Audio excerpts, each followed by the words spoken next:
Good afternoon, everyone. I hope everyone's well and having a nice Friday. Thank you for joining us today on our webinar. So we're joined with Jess from Virgin Wines. Jess is Head of Strategic Change and Governance, and we've got NQA's Field Director, Steve Burt, with us as well. My name's Amber, and I'm NQA Sustainability Assurance Manager. So Steve has recently carried out a PAS 2060 verification to Virgin Wines, which is why we're here today and what we're going to be talking about. Just a reminder that the session is recorded and it will be circulated after the webinar takes place. Any questions throughout the webinar, there is a chat box which you should see in your side panel. So if you pop any questions throughout the chat box, then we can pick that up at the end of the webinar. We have some time for questions and we'll go from there. But hopefully we'll answer the questions as we go through.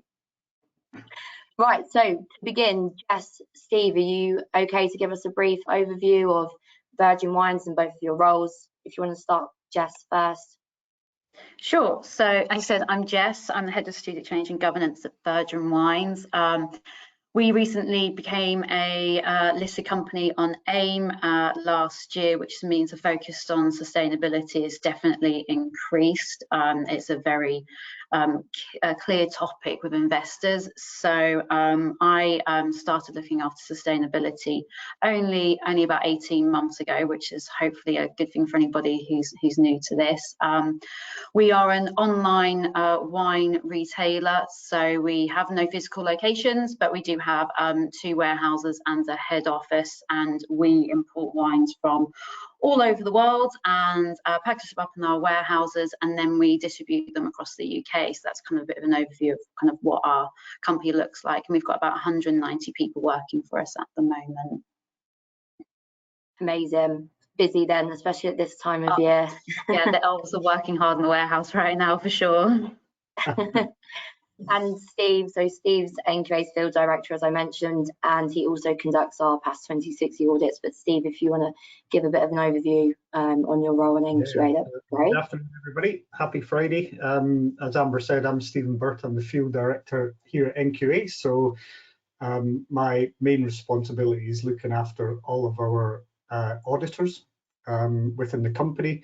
NQA are a UCAS accredited certification body, so we do lots and lots of work around carbon and environmental management system standards and energy management system standards as well. So my own background, you know, I've had a long career in environmental and energy and carbon management, going all the way back to when I originally did my master's degree in environmental management and technology back in the sort of early 1990s, and then I was an environmental consultant for a while, and then eventually joined NQA, primarily doing environmental and energy and carbon audits. But more recently, really Amber and myself have worked together to develop the carbon verification services here at NQA, and I am one of the verifiers as well that delivers the greenhouse gas inventory verification work and the carbon neutrality verification work. Yes, very busy as well, aren't we, Steve? So yeah, amazing. Thank you.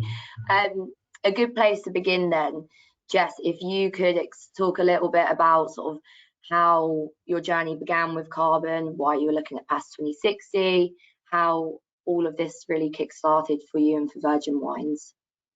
Sure. So our journey to undertaking PAS 2060, I guess it started with, as I mentioned, I just took on the role. I mean, previously, whilst we looked, you know, we tried to be a sustainable company, there was no one person that actually looked after it. I think that's probably where a lot of companies are, that they don't have a dedicated resource. And actually worth noting that this is only one small part of my job. So I understand how hard it is to put the time towards that for smaller companies.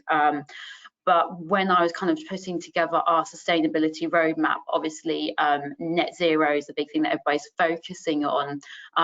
That's obviously quite far down the line for a lot of companies, and it certainly is for us. We've got a net zero target of 2045. So I started looking at what we could do in between then to try and help us to get to that to that point and get us in kind of good stead. So carbon neutral obviously comes up in a lot of places. So there is, I guess, some element of kind of people can attack it a little bit of greenwashing. So when I came across PAS 2060, I thought, well, this is fantastic because one, you get the certification, so any kind of claims, because there's so many places you can go online and spend £10, you can get carbon neutral within the space of half an hour.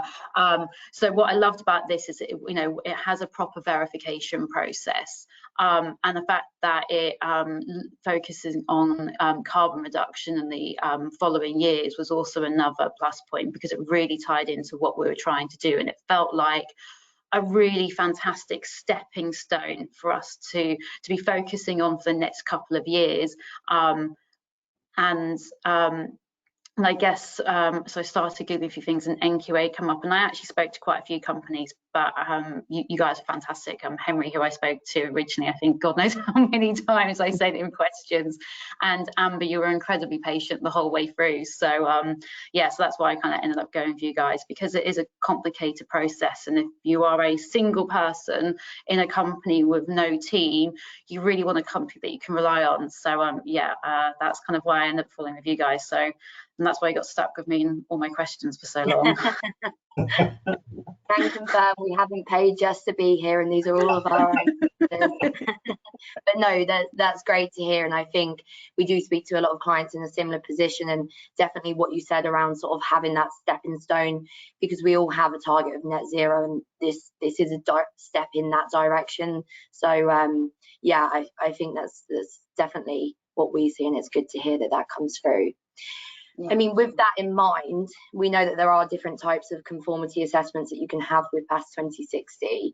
Steve, do you want to talk a little bit about sort of what those are and why NQA go for and provide independent third-party certification, sort of the value in having that? Yeah, absolutely. So Amber's quite right. NQA's business is conformity. We do certification audits. We're a UCAS accredited certification body. We've got a wealth of expertise in environment and energy and carbon. We've audited and provided services around ISO 14001 and ISO 50001 for a long time as well. It's great that Jess mentioned the topic of greenwashing, because I completely share the aim to challenge the greenwashing that takes place out there, particularly around carbon verification work and carbon neutrality work. So NQA, we had the opportunity to take part in a UCAS pilot program for accreditation for PAS 2060. We jumped at the chance to do that, because everything that we do, we like it to be as robust as possible and as thorough as possible in the sort of independent verification and certification work that we do. All of the services that NQA provide are accredited by our regulator, UCAS, United Kingdom Accreditation Service, and we didn't want to proceed down the route of doing anything around carbon without having that accreditation. So at the minute, we're one of only 3 organisations in the UK that have gone through that process with UCAS. We have been given the rubber stamp, but not the accreditation certificate yet, but it's on the way while the pilot programme gets finalised. So we're in a great position to help business to work towards carbon neutrality, and exactly as Jess said, as a step towards the ultimate goal of net zero itself. We've seen that there's a lot of changes taking place out there at the minute. As I mentioned, I've been banging on the carbon and energy drum for 25 years now, and it's really, I'm pleased to see that the industry beginning to follow and take note. So the UK government recently released their strategy for net zero. A big part of that will be regulatory changes over the coming years, which will encourage business down the road of looking at their carbon. If you can monitor and you can measure your carbon, then you can help to manage it and ultimately to reduce it as well. And PAS 2060 plays a big part in that side of things. And we also see a lot of supply chain pressures now as well. So, you know, one of the activities that Jess undertook with Virgin Wines was to look at what their suppliers were doing. So in time, supply chain pressures will become more at the forefront, and we'll see a greening of the supply chain taking place. But if it's independently verified, that is clearly the most robust way to do it. PAS 2060 at the minute is the only, it's a British standard, but it's a publicly available specification, but it's the only sort of internationally recognized standard for carbon neutrality at the minute. We'll see a new ISO standard, ISO 14068, will be launched in the next couple of years or thereabouts. So the specifications for carbon neutrality will remain as robust as they are at the minute, and indeed get stronger as well. We also offer a service for greenhouse gas verification, so data that's provided for carbon against ISO 14064-1. Jess chose not to use that standard as a means of achieving PAS 2060. Instead, she used the Greenhouse Gas Protocol, which is also an excellent tool for working towards PAS 2060 as well. But put simply, PAS 2060 at the minute, it's the best framework that's available for carbon neutrality. One of the key elements to it is the fact that it requires a reduction in carbon emissions over the verification cycle. So it doesn't just rely on companies calculating their carbon and offsetting their carbon. It also encourages or requires a reduction in carbon, which is obviously the major step towards net zero as well. PAS 2060 also mandates what needs to be included in the carbon calculations. It mandates the standards that are acceptable for carbon offsets as well, so they have to be of a certain standard. And it also provides detail on what can be excluded from your carbon calculations and under what circumstances that can and can't be justified. So it's a really thorough standard. It's the very best that we have at the minute in terms of carbon neutrality, and using that standard and gaining independent third-party accredited verification to that standard is really one of the major steps that any business can make towards net zero at the minute. That's great. Thank you, Steve. That was really informative. Looking back towards Virgin Wines' journey with carbon neutrality, Jess, you mentioned that this is one part of your role and probably a lot of other things that are calling for your attention at the same time. How did you manage sort of the preparation side of it and the project management in preparing for verification? Okay, so when it came to managing this project, I mean, I won't lie, it really was a one-man band the entire way through. So that's one thing I can say to people is, you know, don't worry, you don't need to suddenly put a whole team of 10 people on this. You can do it yourself.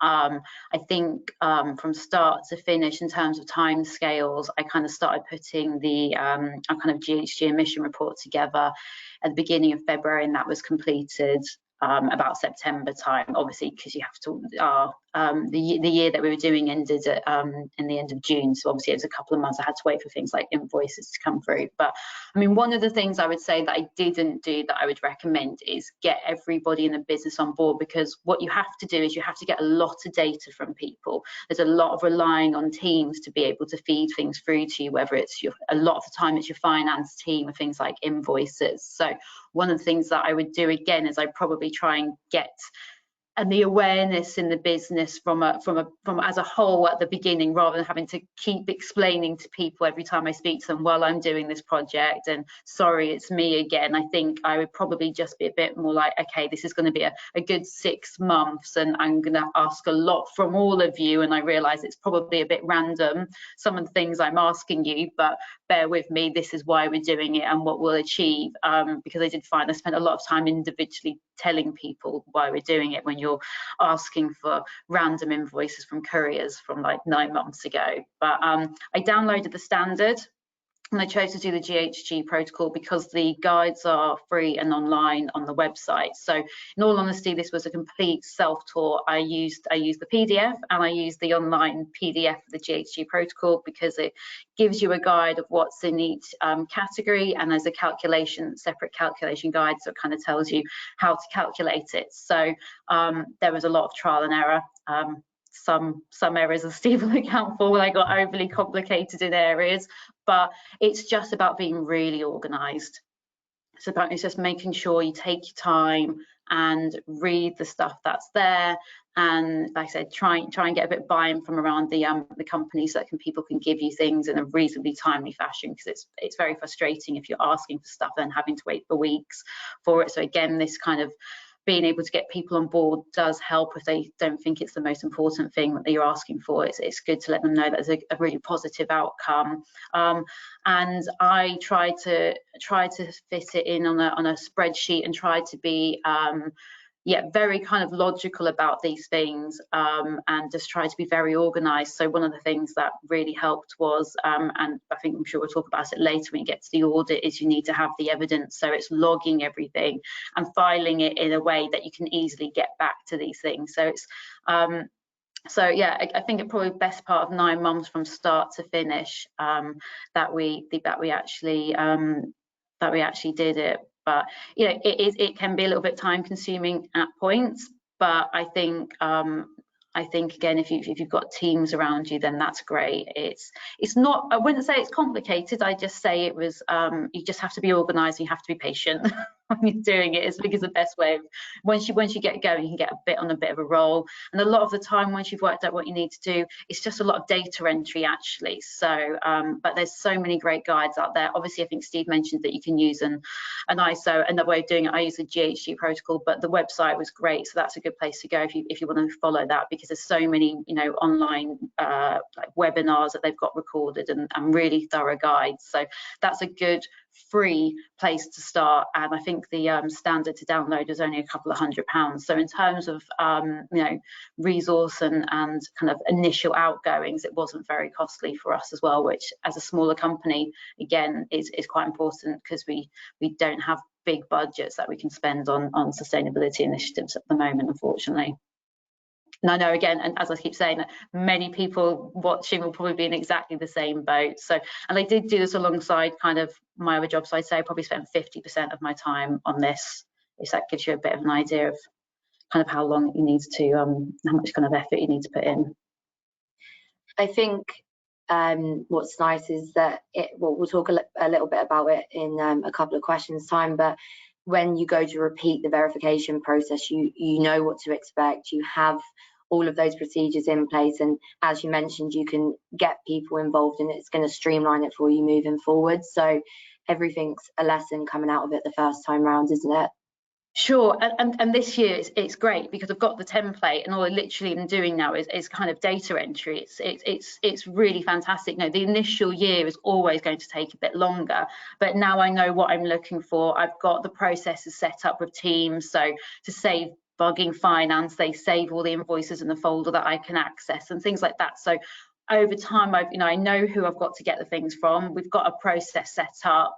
So all that, sometimes I was running around just trying to work out where to find the data, because it's just a random bit of data that you've never asked for in your life. But yeah, this year so far is great. I mean, I now know what I need to do, and I just monthly upload all the information. It doesn't take me any time at all. So that's something that's really handy.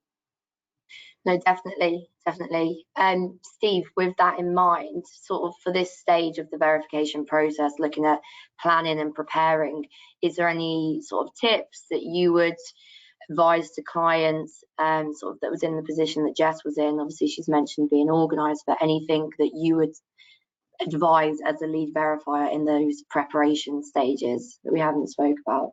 The very best sort of, it is all in the preparation when it comes to these verifications, and Jess did an amazing job of pulling it all together whilst also doing your day job as well. And when we do the verifications, we speak to different people when we're in the client premises. So, you know, with Jess, we spoke to the facilities people, we spoke to the finance people, we spoke to you know, people even about their commuting habits back and forth from the office and that type of thing. So it's important, the preparation's key. It's important as far as possible to share the load as well. You know, Jess was new to this greenhouse gas side of things and managed to you know, gain a really solid understanding of it quite quickly.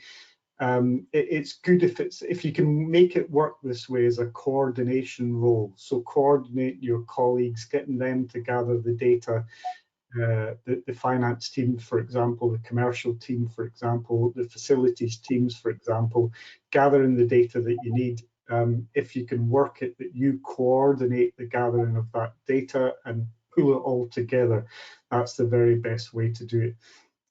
It's also worth thinking about engaging with your suppliers as well, because one of the things that Jess found out when she was talking to the couriers, who are a big part of Virgin Wine service delivery mechanisms, was discovered that one of the couriers that was used were already independently verified for PAS 2060. So you know, they were already taking responsibility for their own carbon emissions. They'd already offset those carbon emissions. So by engaging with the suppliers, Jess was able to demonstrate to me as part of the verification that some of those had already been offset by another party in the supply chain. And that was verifiable information because they'd gone down a robust independent verification route for that. So always worth engaging with suppliers.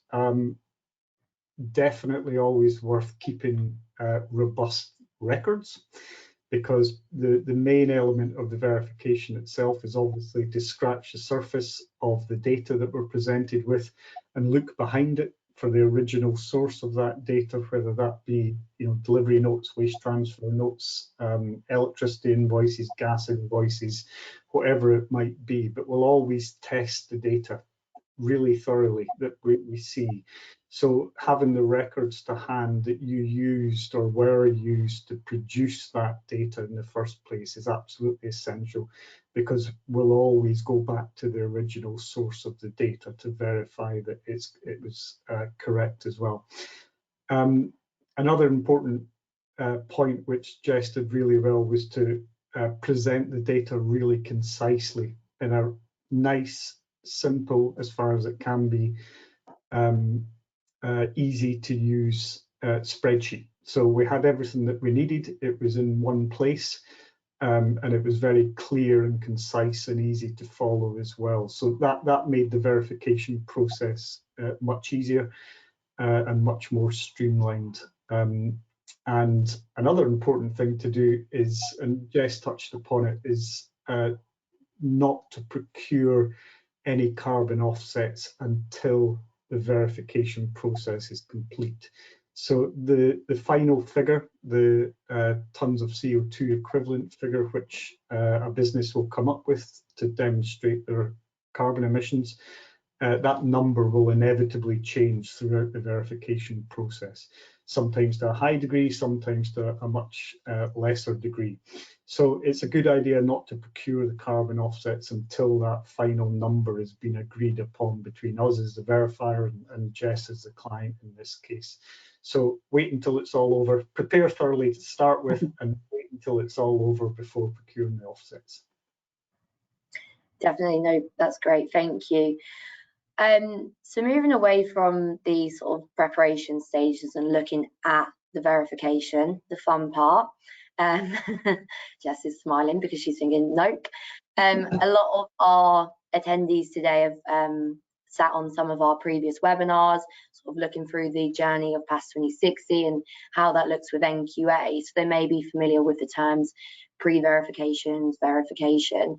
But for those that aren't, Steve, could you give us a brief overview of what the stages of verification look like?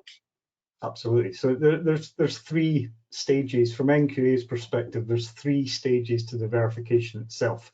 As Amber said, we call them pre-verification, and then verification, and then a post-verification stage. So I'll explain each of those.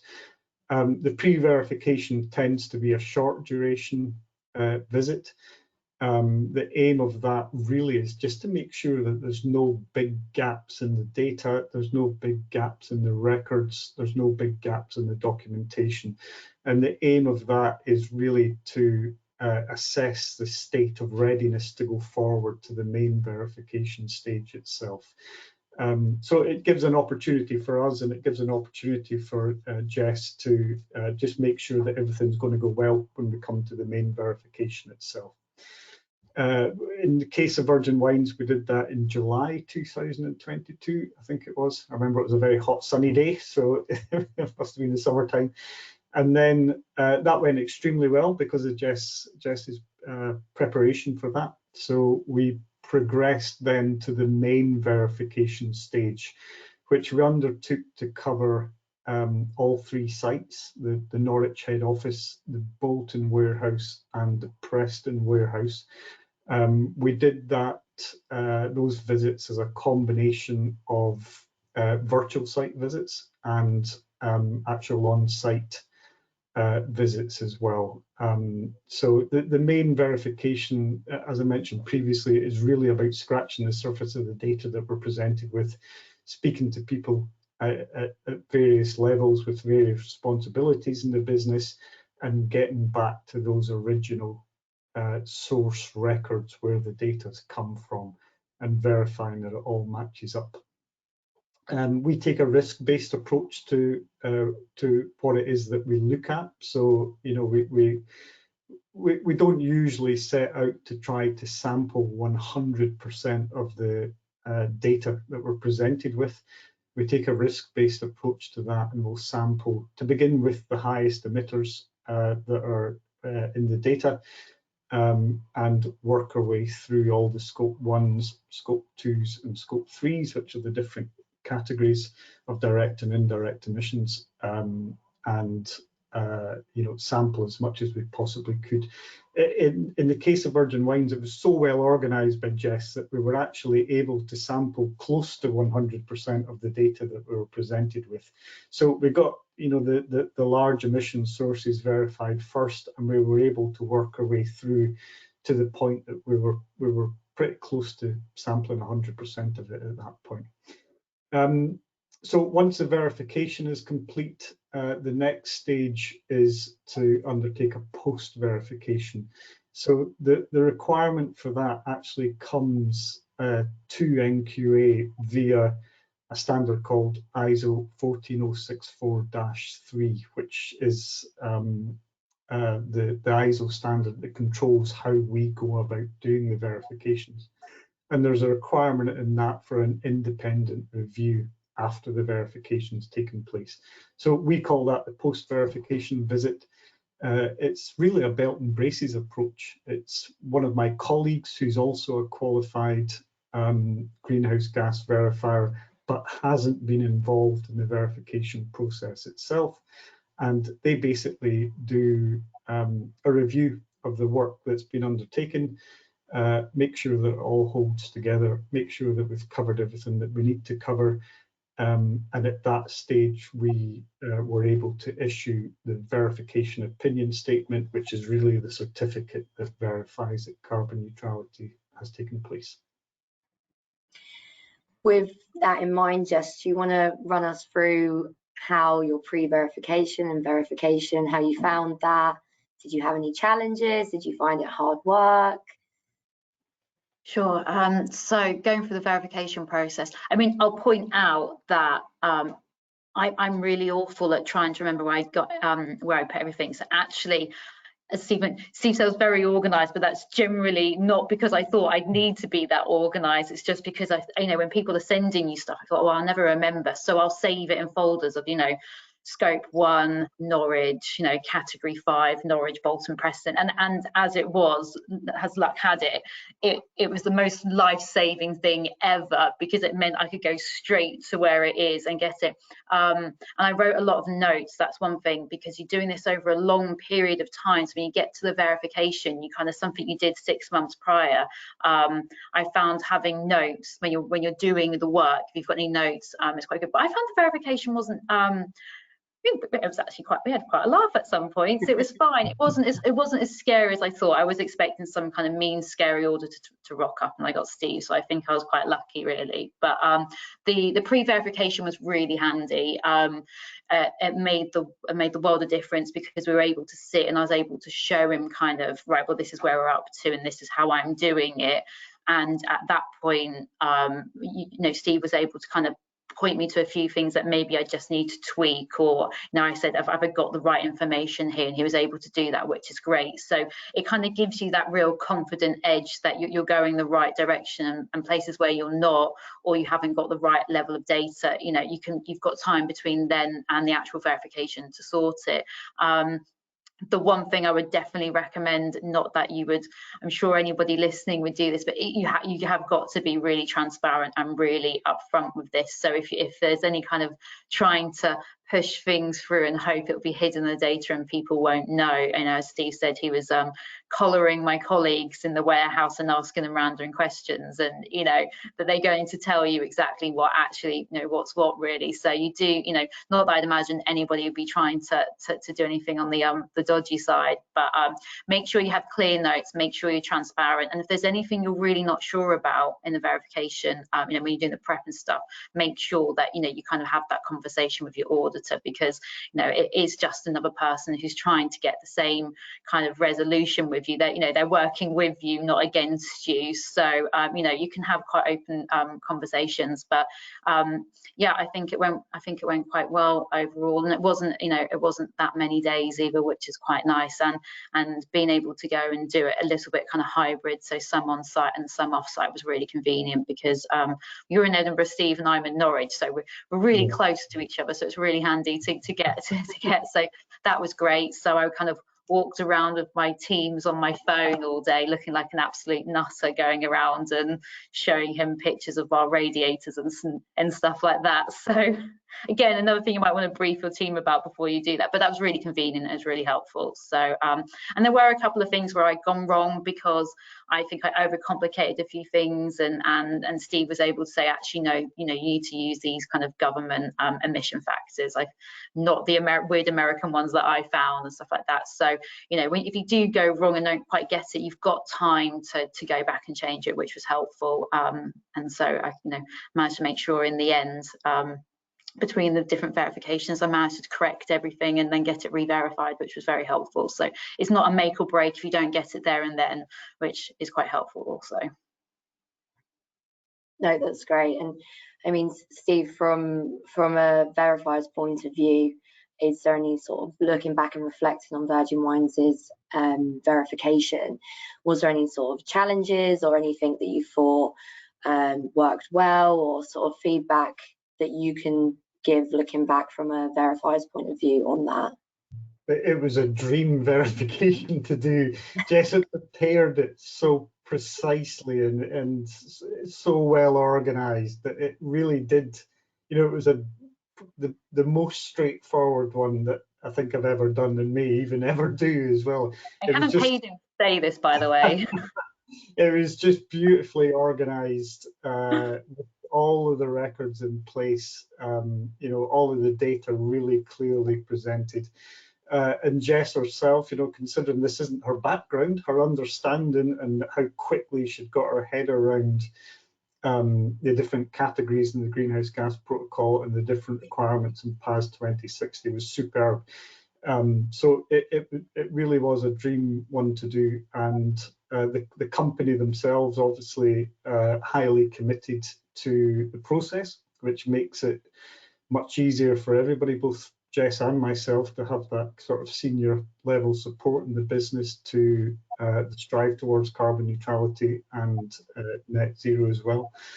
And Jessie's own willingness and commitment to, at one point I asked her, we were doing a virtual site tour in Norwich, and there was the water meter was down in a manhole somewhere, so I'd asked Jess to climb down and have a look at it, and her commitment was such that she did climb down and take readings from that water meter for me with her phone and the torch on. It was, health and safety wise, it was safe, and I wasn't there, I would have done it myself. But it's yeah, Jess's commitment to it made it really straightforward. The organisational side of it made it straightforward, and the way the data was presented made it all really straightforward. So yeah, a dream one to do. It was really great.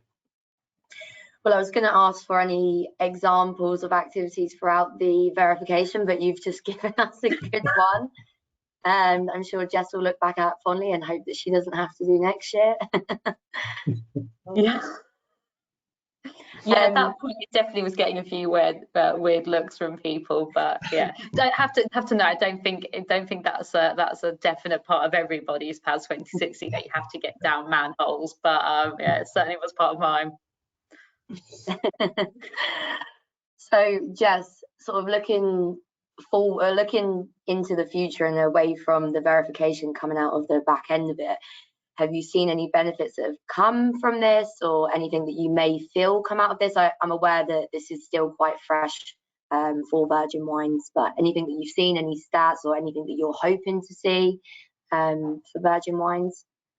Sure. In terms of benefits, I mean, the first one that I think is great is from a staff perspective. It's something kind of tangible that people can really see, and it gives me a great thing to go out and talk to everyone about, because it's like, you know, woohoo, we've done this, and how did we do it, and what does it mean? And it really gave me a good platform to kind of to talk to everybody in the business, and I think it's really piqued their interest, and I know people are having more conversations with me from their different teams about what they can do to be more sustainable. So from that perspective, initially, that's great. We've gone out to our customers about it, and we put it in our annual report from an investor perspective, and we've got some really great feedback from kind of customers emailing in and saying, you know, this is great, and you know, customers coming back and asking legitimate questions, but and that just opens the door to, you know, kind of two-way communications with your customers as well, which is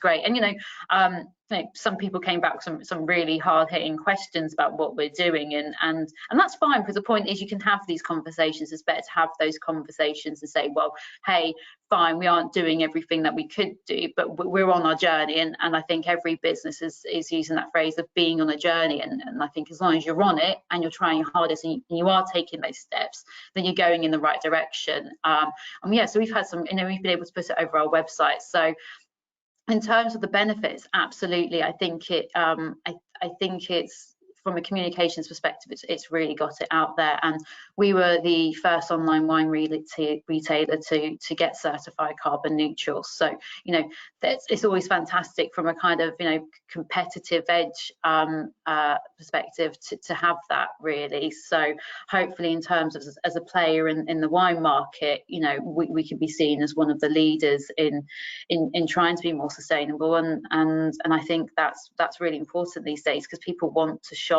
with a sustainable company, people want to work for a company that's sustainable, people want to invest in a company that's sustainable. So but yeah, from the staff perspective, I think it's just really kind of revitalized everybody, and I'm starting to see loads of really cool initiatives in their own teams, and that helps it. Now it doesn't feel like I'm kind of so alone in this. It kind of feels like everybody's taking on that this is a group effort, and we all need to do our little bits, and that's really nice. So that's definitely helped.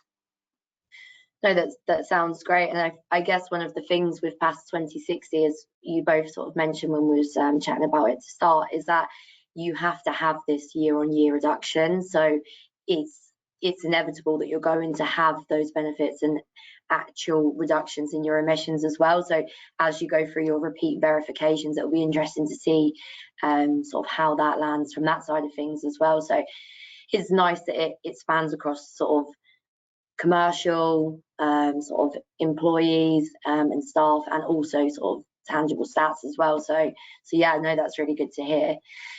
Looking at repeat verification, and we've mentioned that a couple of times today, Steve, if you could briefly explain what we mean by repeat verification, sort of what that looks like, sort of for Virgin Wines going into 2023, and for other clients that might be going for it in consecutive years.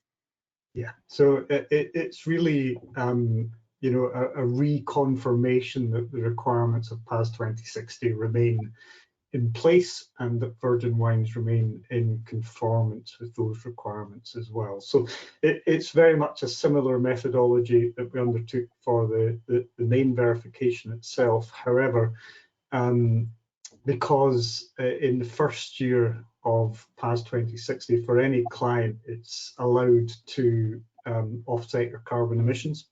Subsequent years, you have to reduce your carbon emissions and offset the residual carbon emissions. So very similar process to the main verification. However, what we will look at next time around is the achievement of the carbon reductions themselves and a commitment to ongoing carbon reductions for the following year as well.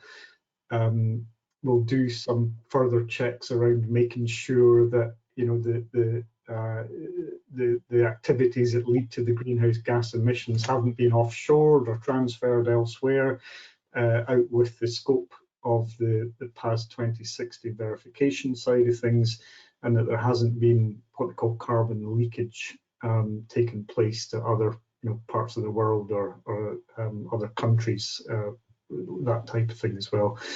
We'll also make sure the paperwork, the documentation that's needed for the system, the qualifying explanatory statement and the carbon management plan, make sure that those have been reviewed and they're updated and they remain valid.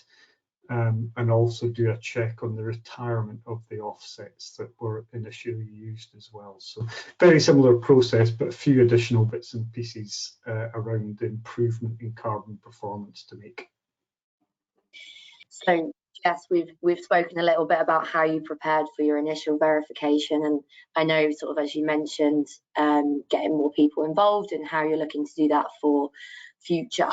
Are you in the process now of looking? I think you do a calendar year, so it will be sort of coming up. How are you preparing for that and looking for next year's verification?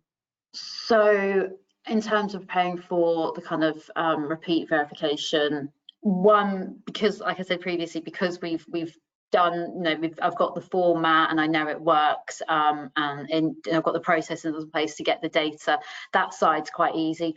What we tried to do is, once we started last year, starting to see where our big emission factors are, we tried to really look at kind of, I guess, low-hanging fruit, because there'll be some everywhere in every business, and have conversations about how we can hit that. So we've started to put in place, we've recently added LED lighting into our warehouse. We're getting LED lighting in our head office here coming shortly, and things such as, like, you know, we have forklift trucks, and we've changed that to electrics. There's lots of things that, you know, might seem on the surface really, really small, but they have such a big impact. So we've just been, so I've been spending time kind of speaking to each area and finding out how we can just make those tiny little tweaks that, you know, aren't necessarily really costly, but, you know, because we have to have forklift trucks, so what's the difference in price if they're electric? And things like LED lighting, whilst it's an initial outlay, you know, you do get it back in energy saving, which I think anybody at this minute would be really thankful to have. So it's a well-timed thing as well. So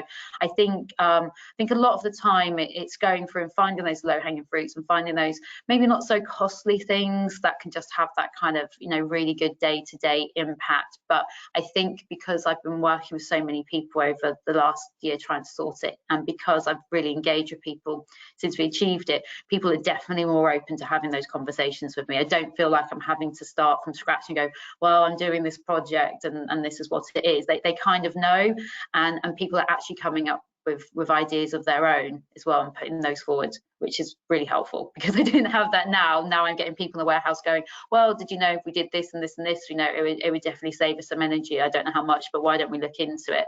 And that's great. So it's another thing, it doesn't have to be costly. You know, we're doing quite well and being able to make really big impacts just from a few small kind of quite cost-effective changes. So fingers crossed we'll be able to hit the reductions that we've planned for this year. No, it sounds fantastic, and you've got loads of great things happening. And I mean, after your re-verification, maybe we'll have to put another webinar in to see how it went. No pressure. No, but seriously, thank you both for joining on this webinar today. We're reaching the end of it now, so just to say thank you for answering my questions.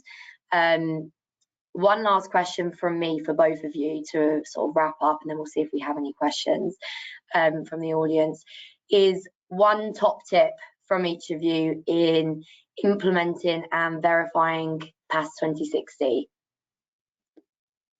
I'll go first. Yeah. Don't panic. It looks really scary on the surface, and I think this is why some kind of consultancies can really rinse companies these days. It looks really scary, and I won't lie, there were some seriously panicked moments. I mean, I could drag in a few people in this office that sat next to a very panicked Jess at the beginning, but actually you just realize that you can break it down, try not to focus on the thing as a whole, and actually just focus on each section as like manageable chunks. And actually, like I said, it's reasonably logical when you actually start getting into it. It looks really scary, but it can be done. So, you know, for small companies out there with people lacking resource or don't have any, you know, big sustainability budgets, we don't even have a sustainability budget. We kind of do it on the fly. So it can be done. It does make a really massive impact. I think it can be, you know, really give a business to get that kind of competitive edge and show that they're taking sustainability seriously. But yeah, just don't panic. It's long and there's a lot of work, but it's not as scary when you break it down.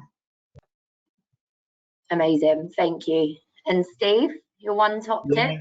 One of the things that I think probably made the process go so smoothly with Virgin Wines was Jessie's early dialogue and engagement with us at NQA.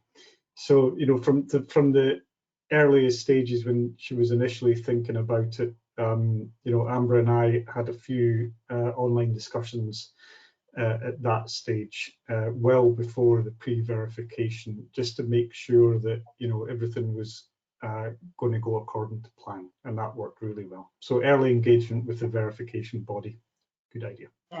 Yeah, actually, yeah, because I spoke to you guys back in it was January, so I kind of made the decision to do it. And yeah, you are right, actually, because you guys were quite helpful just to ping things through. So yeah, they did help. Amazing. Right, well, thank you both again. They were really good tips. I will just check our chat box, but I can't see that any have come through, assuming because I've been firing questions at you myself. So hopefully we've covered everything. So no, there's nothing on there. So to finish, thank you again. Thank you to everyone listening. We hope everyone has a lovely weekend and a happy Friday. Just a reminder, this is recorded and we will send that out at some point next week. So thank you again. The webinar will end there. Thank you. Cheers. Nice to see you both.